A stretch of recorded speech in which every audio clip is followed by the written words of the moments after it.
Bem-vindos ao JKCast, o podcast de economia, finanças e investimentos, com José Cobori. Sejam todos muito bem-vindos a mais um episódio do JKCast. Se você ainda não é inscrito no canal, se inscreva e ative as notificações para ser avisado sempre que eu postar um novo conteúdo.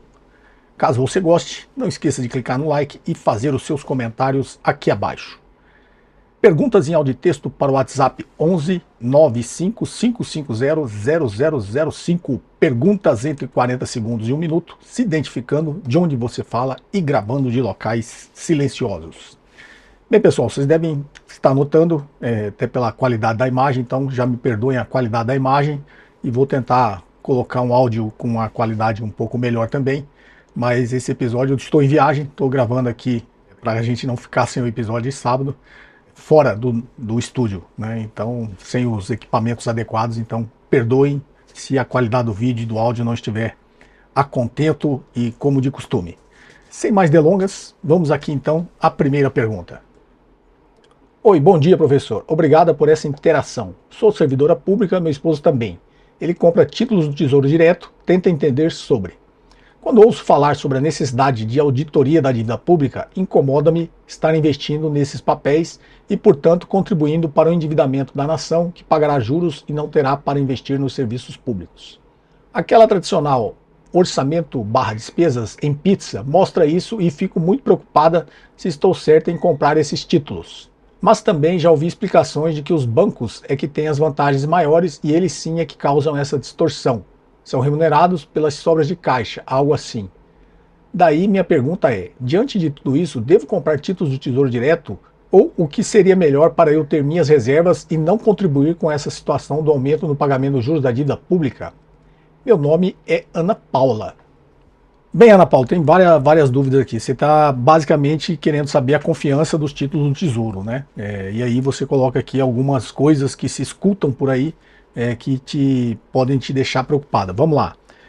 Auditoria, esse negócio de auditoria, apesar de muita gente dizer que tem que ter auditoria, eu, particularmente, como trabalhei mais de 30 anos no mercado financeiro, eu acho que isso tem muita falta de embasamento. Eu acho que a auditoria, quando eles falam, é por que se pagam muitos juros e tal, mas não porque a dívida está sendo paga de forma errada, não. Está sendo paga agora, como subiu a taxa de juros.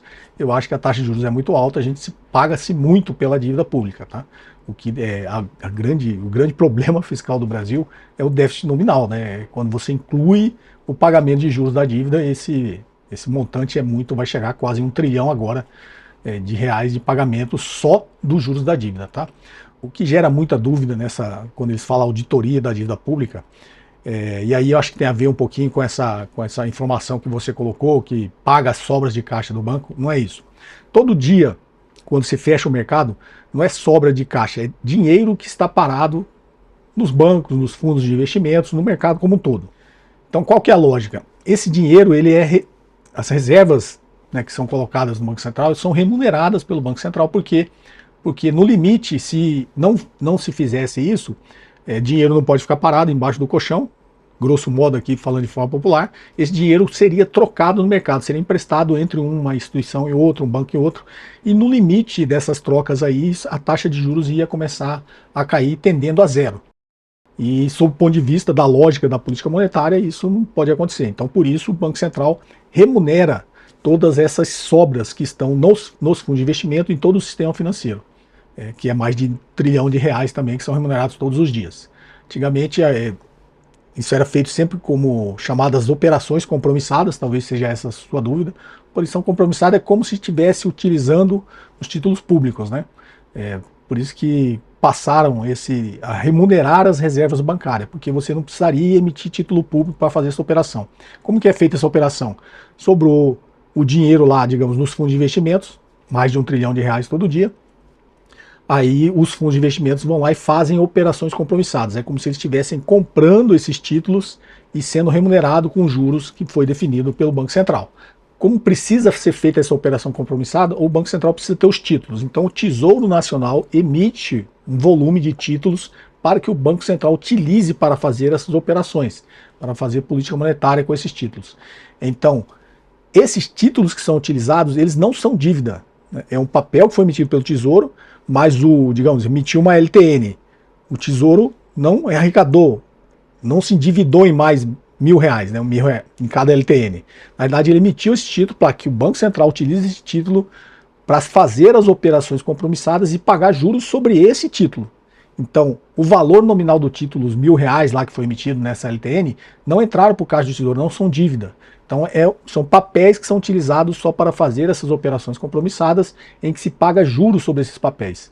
Então, essa é a diferença. Isso não é dívida. A dúvida e essa confusão que se faz sobre isso é exatamente isso. Ah, mas não é. Não, é exatamente por isso. Então, você imagina que existe um montante que realmente é dívida, existe uma parte desses títulos que são emitidos que não é dívida, são títulos que são emitidos para que o Banco Central utilize para fazer política monetária, né?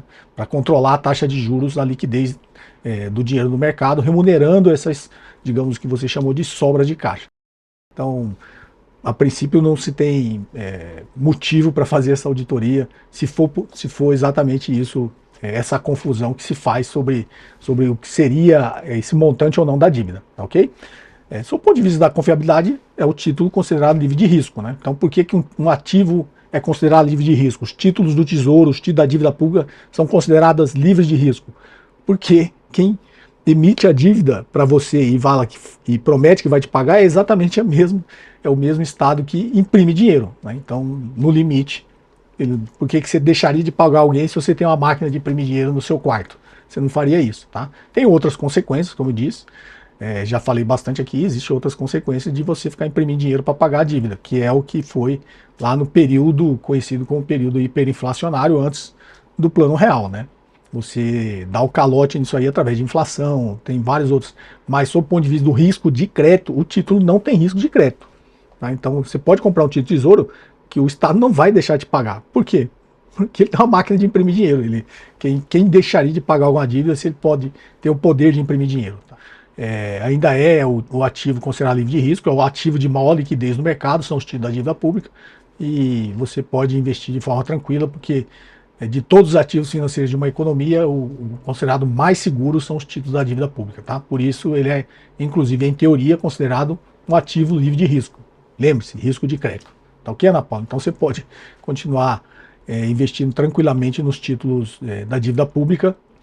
Tem vídeos aqui no canal que eu ensino como que eles são precificados, né? As letras do Tesouro Nacional, as letras financeiras do Tesouro, as notas do Tesouro Nacional, como é a precificação desses títulos, qual a fórmula matemática, o que está por trás disso, como eles oscilam a depender da oscilação da taxa de juros. Então, tudo isso tem aqui conteúdo no canal, você pode assistir, tá ok? Espero ter respondido a sua pergunta a contento. E vamos aqui então à próxima pergunta. Boa tarde, professor. Acompanho seus vídeos e, sendo do mundo jurídico, algumas ideias econômicas ainda me são estranhas. Poderia me explicar como a desvalorização das ações de uma empresa impacta seu desenvolvimento? Fico lendo notícias sobre fuga de capital estrangeiro da Bolsa Brasileira e seu alarde, e não consigo relacionar a uma materialidade que possa atingir o andamento do seu negócio. Seria se a empresa utilizasse suas próprias cotas da tesouraria e assim diminuir seu potencial de caixa? Enfim, como funciona a desvalorização da cota? Minha impressão de leigo é que não muda nada, só ficou mais barato. Brenan, de Campo Grande, Mato Grosso do Sul. Bem, Brenan, vamos lá. Brenan de Mato Grosso do Sul, Campo Grande. Campo Grande foi onde eu servi a Força Aérea Brasileira, aí na base aérea de Campo Grande, no Esquadrão Pelicano, segundo esquadrão do 10º Grupo de Aviação. Eu tive a honra de servir a Força Aérea Brasileira aí em Campo Grande, conheço e gosto da cidade, tenho amigos aí ainda na cidade. Vamos lá, Brenan. A sua dúvida é muito simples. Na realidade, o que acontece? Quando que o valor da ação é importante para a empresa? Quando ela precisa captar dinheiro. Então, a empresa, primeira vez que ela vai captar dinheiro, ela faz o IPO. Então, você tem uma empresa de capital fechado, você vai lá, abre o capital da sua empresa, faz o famoso processo de IPO, vende uma participação da sua empresa no mercado e esse dinheiro do IPO entra para a empresa, é da empresa, isso impacta a empresa, então por isso as empresas escolhem os momentos que o mercado está em euforia para fazer a sua abertura de capital, como qualquer negócio. Você não vai querer vender uma coisa quando o mercado está ruim, né? Tá todo mundo achando, tá tudo caindo, não, você sempre vai escolher um momento de vender alguma coisa quando o mercado está subindo. E as empresas de capital fechado, quando abrem o seu capital, faz a mesma coisa, ou seja, eu vou aproveitar o momento de euforia no mercado de capitais e vou abrir o capital da minha empresa, porque vai ter bastante demanda e uma probabilidade muito maior de eu vender pelo preço que eu quero. E aí você faz a abertura, vende uma participação da sua empresa e esse dinheiro entra no caixa da empresa. Lembre-se bem, né? Entra aquilo que a gente chama de vai ser, e isso está no prospecto, vai ser cash-in. Tem uma parte que vai ser, digamos, para remunerar aqueles acionistas que estão querendo sair da empresa, ou você mesmo, você quer vender uma participação e sair, e você ainda quer ficar sócio da empresa, e naquela outra participação aquele dinheiro vai entrar. Então é interessante você saber o que é cash-in e o que é cash-out, tá? O que é para dar saída para sócio e o que é dinheiro que está realmente entrando no caixa da empresa para financiar as suas operações, seu crescimento.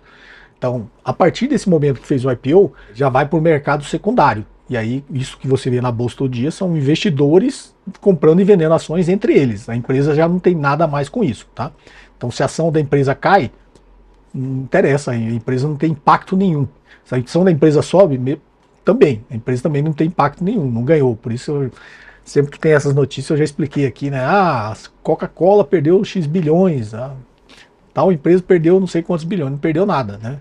Na realidade, as ações dela, a cotação das ações dela no mercado, que oscilaram, tanto positivamente como negativamente, e aí quando sobe falou que a empresa ganhou, quando caiu a empresa perdeu. Não aconteceu nada, isso são investidores negociando. Então imagine que você vendeu uma participação da sua empresa. Eu sou investidor, comprei a sua ação, aí eu vendo lá para o José. O José sou eu, né? Eu vendo lá para o João, na Bolsa de Valores. Obviamente isso é tudo eletrônico, você nem sabe os outros investidores, mas só para simplificar. Aí eu decidi, comprei a ação de você por 10, o 10 entrou no caixa da sua empresa, dessa abertura de capital. Eu vou lá e vendo no dia seguinte, já é mercado secundário, eu resolvo, estou precisando de dinheiro e vou lá e vendo por R$9. E aí o João compra a ação por R$9. Qual o impacto para você na sua empresa? Zero. Só que vai aparecer uma cotação lá, se for só esse negócio foi feito, vai aparecer uma cotação lá que agora a ação da sua empresa vale R$9. Mas não tem impacto nenhum sobre o caixa da empresa.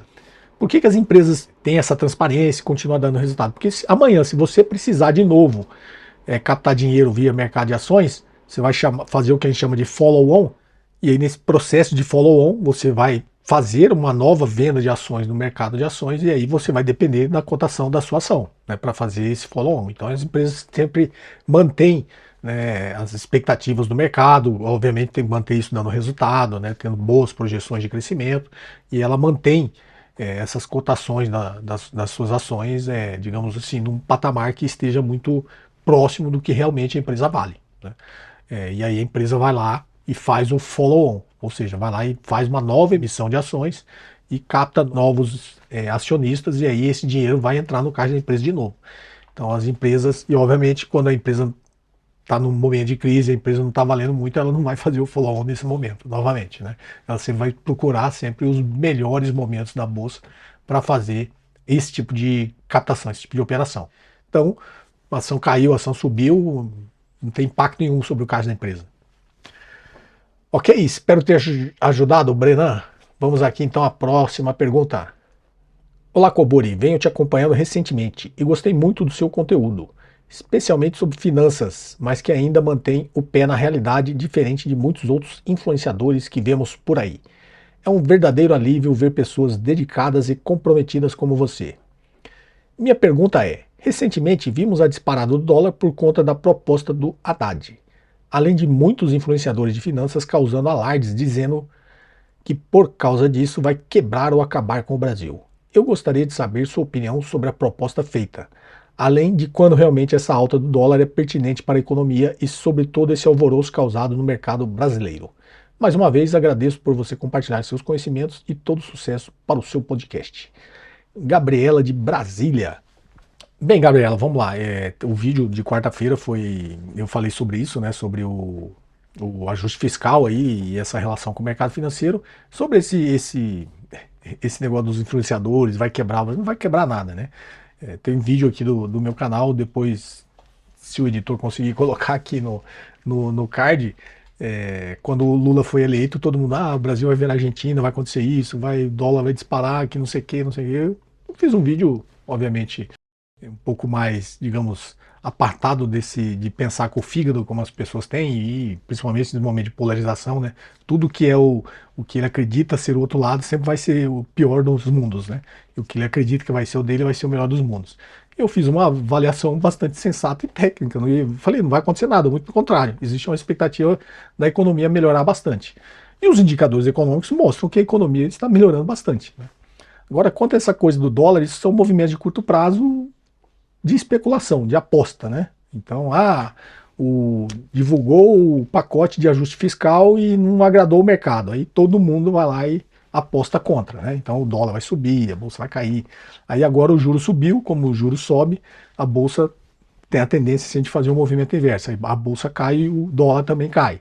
Então isso são movimentos naturais de mercado, né? Agora, quando a gente fala de toda essa política, política monetária, a taxa de juros subiu e tem a expectativa de continuar subindo. Agora, por que o mercado sempre erra para baixo, né? As três últimas previsões de crescimento do PIB, inclusive do governo anterior, de 2022, agora 2023, 2024, eles sempre erram para baixo. Falaram que ia crescer sempre ou 1 ou abaixo de 1%. E os 3 anos cresceu muito acima e agora vamos fechar aí com um crescimento de 4% para quem lá no início do ano o mercado com as suas projeções, né, estavam dizendo aí as suas previsões que ia crescer menos de 1%. Então, se você parar para pensar, existe também aí, digamos, uma culpa quando eles falam que o impacto fiscal está gerando inflação, pressão sobre os preços. Se você pensar bem, se você no início do ano faz uma expectativa, uma previsão que a economia vai crescer 1%, a economia não vai se preparar para crescer 4%. Então qual que é o problema da inflação? É o desequilíbrio entre oferta e demanda. Então se você mesmo está desestimulando aqueles que gostariam de investir em aumentar a capacidade produtiva, dizendo que a economia não vai crescer nem 1%, e depois a economia cresce 4%, obviamente vai ter inflação. Então, existe uma grande culpa aí desse mercado que fica sempre fazendo as previsões para o crescimento da economia pessimistas, né? Aí vai falar, mas teve um impacto, é um impulso fiscal. O que é o impulso fiscal? É o governo, né, com políticas de transferência de renda, políticas de gastos públicos. Aí as pessoas falam gasto público como se estivesse queimando dinheiro. Não, o gasto público é a renda privada de alguém, né? Renda privada das empresas. Então, quando você injeta dinheiro via gasto público, esse gasto é renda de alguém. Essa desculpa, o impacto fiscal, todo mundo sabia, né, qual que foram as promessas e qual o direcionamento do governo sobre política de transferência de renda para classes mais baixas. Assim como durante a pandemia, no governo passado também, apesar do governo não querer, foi o Congresso que fez, né, o auxílio emergencial, que a economia vai encolher, não sei o que, não encolheu o que o mercado previa. Por quê? Porque justamente teve o auxílio emergencial e isso vira consumo. É aquilo que eu falei, é um déficit público que vira renda privada, tá? Tudo isso é muito complexo, né? A economia são coisas muito complexas, de muitas variáveis, mas tem que saber realmente aí. Todo mundo fica jogando a culpa para o outro, mas de quem realmente é a culpa, né? Se o problema da inflação é um desequilíbrio entre oferta e demanda, quem é que está desestimulando a oferta, inclusive fazendo previsões erradas, né? Previsões de crescimento de menos de 1% e a economia cresce 4%. Vai ter pressão sobre a demanda, sobre os preços. Por quê? Você mesmo está dizendo, sinalizando no início do ano, para quem gostaria de investir em capacidade de produção, aumentar a oferta na economia, você está dizendo, não, a economia não vai crescer. E aí a economia cresce, vai gerar uma pressão sobre a demanda. Então a gente tem que ter, digamos assim, uma visão um pouco mais sensata, né? Um pouco mais menos apaixonada, né? Pensar, não ficar pensando com o fígado, né? E essas frases prontas de quem que é a culpa, de quem que é a culpa, de quem que é a culpa se as coisas parecem tão abstratas, né? Quem é o mercado? Quem é que faz as previsões, né? Quem é que estimula ou desestimula o investimento? E aí eu estou falando de investimento em capacidade de produção, capacidade produtiva. Porque se você aumentar a demanda, mas você também aumentar a capacidade da economia de ofertar, você também vai estar ajudando a não ter impactos e pressões inflacionárias. Tá ok? Espero ter te ajudado. Vamos aqui à próxima pergunta. Bom dia, Kobori-sensei. Tudo bem com o senhor? Aqui quem fala é o Lucas Pacheco, do Rio de Janeiro. Kobori-sensei, em primeiro lugar, eu gostaria de agradecer por todos os vídeos que o senhor posta no seu YouTube, que podem ser visualizados gratuitamente. são de um grau de excelência extremamente elevado. E, em especial, o vídeo sobre como sobreviver no mercado financeiro me tocou muito, dado que eu trabalho no mercado de capitais como assessor de investimentos. Profissão esta que tem muitos conflitos de interesse, e eu preciso manter a minha essência enquanto homem íntegro, honesto, mas também preciso garantir o pão nosso de cada dia aqui em casa.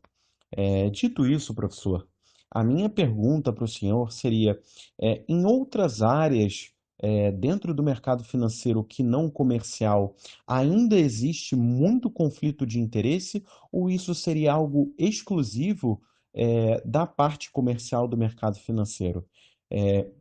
Desde já, muito obrigado. E se o senhor puder responder essa pergunta minha, fico extremamente agradecido. Bem, Lucas Pacheco, do Rio de Janeiro. Lucas, a sua pergunta é uma pergunta bastante interessante aqui, por isso que foi selecionada para ser respondida, tá, Lucas? Você é assessor de investimentos, né? Como eu disse, eu tenho 2 filhos também, que são, digamos, da Faria Lima. E aqui, esse vídeo, particularmente, que você citou, é um vídeo que, de alguma forma, eu estou fazendo uma crítica, como eu tenho feito ao mercado financeiro, e o como sobreviver no mercado financeiro. Eu estou dizendo que, para nós, que eu me incluo, né, que trabalha, eu trabalhei mais de 30 anos no mercado financeiro, a gente tem que manter a nossa essência. Então, quando eu faço uma crítica ao mercado financeiro, o mercado que manipula, o mercado que tornou a sociedade refém, né, e a economia refém, as pessoas, digamos, você assessor de investimento, não pode se sentir ofendido, né? Tem muita gente que acha que eu estou ofendendo todo mundo, né? São milhares de pessoas no mercado financeiro, milhares de trabalhadores que estão desempenhando as suas funções. Agora, nós somos engrenagens, né, de um sistema. Quando eu faço essa crítica do mercado realmente que conscientemente torna a sociedade e a economia do país refém dos interesses do mercado financeiro, gente, isso aí é uma dúzia de pessoas, tá? Então, se você, como o Pacheco é um trabalhador no mercado financeiro, no caso dele um assessor de investimentos, você é uma engrenagem desse sistema. A minha crítica é só para que a gente tenha consciência, né, exatamente do que representa o mercado financeiro dentro da nossa economia. Os trabalhadores estão lá desempenhando suas funções, fazendo aquilo que o modelo criou para ser feito, né? Então o assessor de investimentos vai ter que ir lá e vender os seus investimentos para os seus clientes, mas eu já fui assessor de investimentos, mas eu sempre tive, inclusive a minha empresa, depois da crise do subprime, eu decidi fechar ela e aí eu comecei a trabalhar com M&A justamente porque eu achei que tinha um conflito de interesses, né? Quando veio a crise subprime, o mercado, e essas empresas hoje são gigantes, tá? Que eu inclusive fui parceiro delas durante muito tempo, os escritórios todos que cresceram tiveram um conflito de interesse e decidiram embarcar. Eu não, eu decidi fechar minha empresa. Eu explico por quê. Naquela época, quando veio a crise subprime, que a bolsa derreteu ali 50%, as corretoras, né, precisavam ganhar dinheiro e naquela época ainda se operava muito na mesa. E o que era ganhar dinheiro? Era fazer operações de compra e venda de ações. Operações de compra e venda era 0,5% para comprar, 0,5% para vender, era 1% que se ganhava quando qualquer cliente fazia uma operação. Então o que a grande maioria, mais de 90% dos profissionais do mercado continuaram fazendo? Falou, ó, caiu, agora a oportunidade de comprar. Então ficavam incentivando os clientes a girar essa carteira, a comprar e vender. E eu não fiz, eu achei que não era o momento de fazer isso, eu achei que era um momento de alta volatilidade, alto risco, em que os clientes podiam perder muito dinheiro, e eu incentivei o contrário, eu falei para os clientes, né, esperar, a gente pelo menos ter uma noção do tamanho dessa crise e não arriscar o seu dinheiro fazendo operações de curtíssimo prazo de compra e venda de ações. E aí eu orientei todos os clientes a ficarem, pelo menos nesse período, né, de até o mercado se estabilizar na renda fixa. E era uma grande diferença. O fundo de ações que eu captava, pagava, cobrava 4, era o maior fundo de investimentos na época no Brasil, né? Cobrava 4% de taxa de administração, era um bom fundo, apesar de cobrar tudo isso, mas imagine que de 2003 até 2008 o mercado só subiu, né? Então os clientes estavam ganhando dinheiro nesse fundo mesmo, pagando 4%. E eu, como assessor, eu tinha um rebate de 50% e ganhava 2%. Então minha empresa ganhava muito dinheiro com esse fundo. E eu fiz o contrário, eu falei para os clientes, não, agora é a hora de ficar, eu orientei para não sair em desespero, mas para quem saiu e ainda permaneceu e queria voltar ao mercado, orientei pelo menos a ficar investindo em renda fixa, sendo remunerado ali com os produtos de renda fixa, né, os títulos do Tesouro, os fundos DI, esse tipo de coisa. E esses fundos de investimentos, eles pagam um rebate lá, sei lá, cobrava 0,2% de administração e o assessor ganha 20% de rebate disso. Então não era nada. Então a minha empresa simplesmente perdeu muita receita porque eu não quis fazer isso com os, pelo menos quem era cliente da minha empresa, ficar girando carteira para eu ganhar dinheiro. E obviamente a minha empresa, sobre esse ponto de vista, ela deixou de ser uma empresa viável, né? E aí eu migrei o meu negócio para trabalhar com assessoria a processos de M&A. Então, existe conflito de interesse? Existe. E você, como assessor de investimento, sabe que tem produtos, né, que a sua empresa pede para você vender que não são bons. Você deve ter consciência disso. E eu nunca fiz isso de vender produto que até porque eu sou professor de finanças, eu sabia, né, exatamente quais os produtos são bons e quais os produtos são ruins. Nunca ofereci nenhum tipo de produto que eu acreditasse não ser bom para o cliente. Então esse tipo e principalmente para pequenos investidores, né, que a grande maioria, a grande massa dos investidores no mercado financeiro são feitos de pequenos investidores. Então eu nunca fiz esse tipo de coisa, sei que eu sou engrenagem do sistema, sei o meu papel, mas tenho consciência de onde existe aí os conflitos ou não de interesse. Tá ok? Espero ter te ajudado, pessoal. Esse episódio fica por aqui. Novamente, desculpe pela qualidade da imagem e possivelmente a qualidade do áudio, que não estão a contento quando eu gravo dentro do estúdio, mas espero ter elucidado aí, respondido a pergunta e a dúvida de vocês, ok? Perguntas em áudio e texto para o WhatsApp 11 95550 0005. Perguntas entre 40 segundos e 1 minuto, se identificando de onde você fala e gravando de locais silenciosos.